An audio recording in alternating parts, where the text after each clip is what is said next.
Rule of thumb. Rule of thumb is a guideline for choosing a program or in working with your own child. Thumb is a mnemonic device. T is for teach to the child.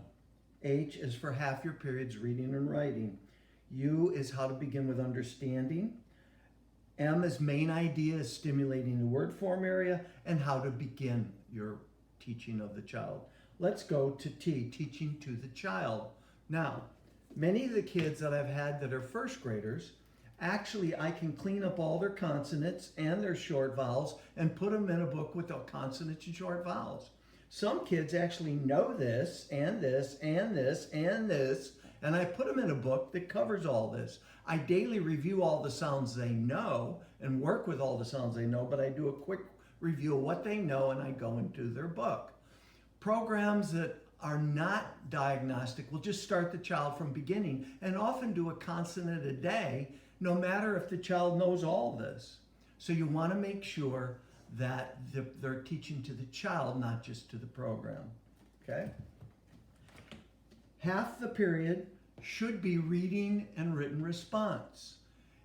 If the program just does phonics, phonics does not necessarily transfer to reading. Reading's a different skill.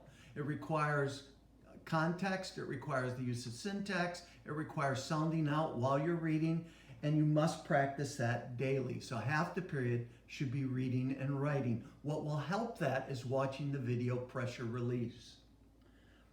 Understanding is increased by having the child use what's called P cubed, P to the power of 3. First is picture. While the child's reading, get them to give you a little idea of what they're picturing. Ask some sensing questions. What do you see? What do you smell? What do you hear? Then, at the end of a page or so, ask them to put in their own words what they've read and then predict.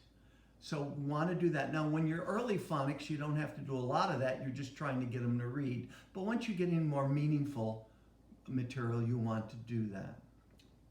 When they're done with the reading, you can do what's called the quart technique, where you ask them a their question where they can actually put their finger on the book. Okay, like who did it? Where did that happen? When did it happen? And they answer the question. Look and search 2 fingers by the eye is they have to search a couple places. What was the weather like? Initially it was good, then there was a tornado. And then on your own are questions they have to think about. That's all 5 fingers. Pointing here, here's 2 fingers and 1. On your own, what do you think will happen next? And why did that happen? Okay. Main purpose.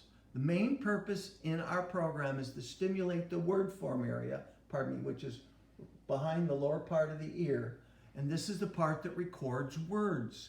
Many of the children I see, when they sound out a word like crash, when they see it again, sound it out again, then they sound it out again, and they sound it out again. The reason is the word form area is not working, okay?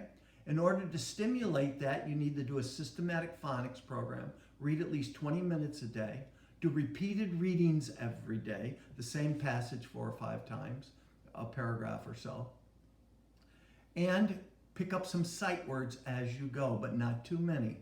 And you have to do this on a daily basis. That's our main purpose. So watch repeated readings and pressure release to help with that. The last area is how to begin your phonics when the child's 2 or 3 or 4. And how you begin is teaching sounds, not letter names. In other words, if you teach names and you see the word bed, you'd go B-E-D. Well, that doesn't say bed, but does. So teach the sounds at the beginning. Letter names are only to be introduced once they know the sounds well and can apply it. Then read Mother Goose rhymes to the child, which helps stimulate their knowledge of sounds and cutting off sounds and words. And last, read to the child every day from a book. When you read the story without asking questions. Just enjoy it together. Then once you're done, go back and say, oh, who was involved in this? What happened? Where did it happen? Why did they do that? After you've read to it. Keep in mind that iPad reading, even when it's on the audible section, does not produce the same results or the comprehension as reading to the child. There is no substitute for daily reading to the child. So, in summary, teach to the child half your periods reading and writing. Do get the child to picture and put in their own words and predict. Main idea is stimulating the word form area, and begin with sounds, nursery rhymes, and reading to the child.